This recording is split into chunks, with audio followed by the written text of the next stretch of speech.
Hello everyone, this is the Highlights of Maritime History, Part 5, The Evolution of Vessel Construction. So first we're going to look at 4000 BCE. The early Egyptians, as early as 3100 BCE, knew how to assemble planks of wood into a ship's hull. Abydos boats were some of the oldest ships.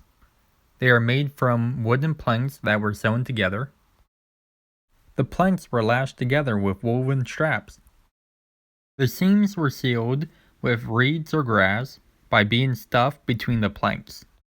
On the right we see a joint that they used on the boats. The Austronesian people built the first true ocean-going vessels. They invented unique ship technology such as catamarans and outrigger boats. On the right we see a model of one of those boats. Now we're going to see what modern day Austronesian people use as their boats. The first one we see here is obviously a catamaran. This one is a double outrigger.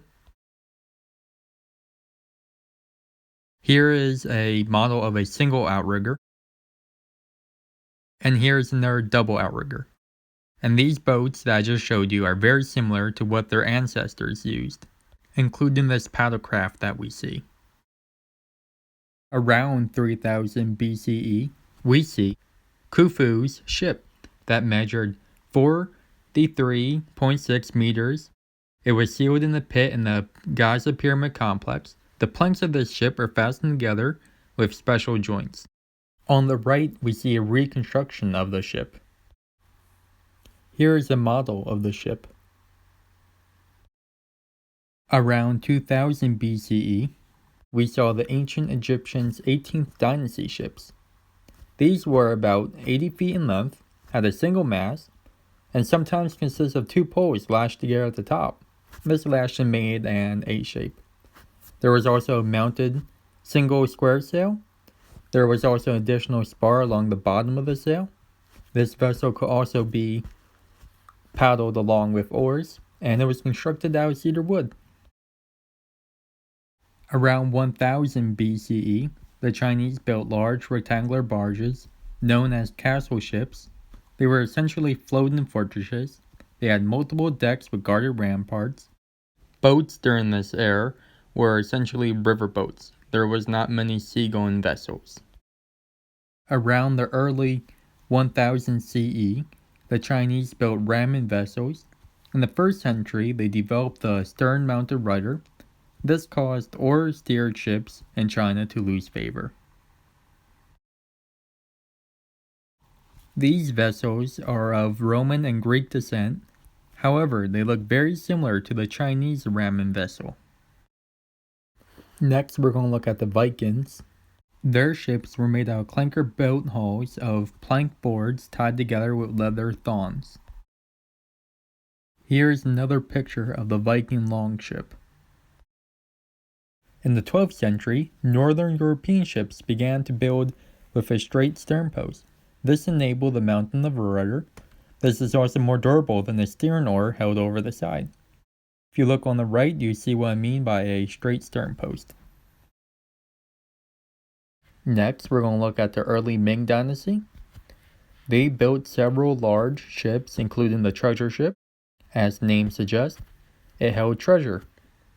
A model of the ship is pictured on the right. Next, we're going to look at West Africa. Documents from 1506 refer to watercraft that carried 120 men. Others refer to people using war canoes that were 70 feet in length, sharp pointed ends, rowing benches on the side, and cordecks or forecastles built out of reeds. In the 17th century, some of the kingdoms added brass or iron cannons to their vessel. In the 18th century, on war canoes, the use of swivel cannons were accelerated.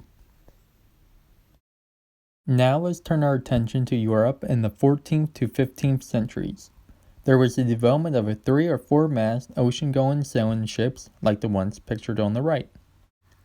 In the 16th to early 18th centuries, we saw the introduction of the tumblehome, adjustments to the shape of the sails and hulls, the introduction of the wheel, hardened copper fastenings below the waterline, and copper sheeting as a deterrent to Fallon. On the right, we see a hull that is in the shape of a tumble home. Now let's look at the Industrial Revolution and what that brought to shipbuilding. There was improvements in seaworthiness by replacing the traditional step deck ship with a stronger flush deck. This was derived from an Indian design. There was also increased use of iron reinforcement. Iron gradually adopted in ship construction, initially to provide stronger joints in a wooden hull. In 1843, the SS Great Britain was the first radically new design ship. It was built entirely of wrought iron. Next, we're going to look at composite construction. Where fast ships were required, this remained the dominant approach. These ships were made by wooden timbers laid over an iron frame. Now we're going to look at the SS Great Eastern. It had inner and outer hulls, increased strength, and bulkheads to form watertight compartments. It is pictured here on the right. In the latter half of the 19th century, steel replaced wrought iron. This provided great savings. However, wood continued to be favored for the decks. Now let's look at World War II. The need for cargo ships increased, so the demand was met with Liberty ships. The construction time initially was 8 months or longer, however it soon went down to weeks or even days. They used prefabrication production line techniques, such as those used today. Pictured on the right is a Liberty ship. The Victory ships improved upon the Liberty ship's design. A Victory ship is pictured here. In modern times, prefabricated sections are used. They are produced almost exclusively of welded steel. A prefabricated section is pictured on the right. Here's a picture of a ship with all the prefabricated sections put together. Here are the credits, and thank you for watching.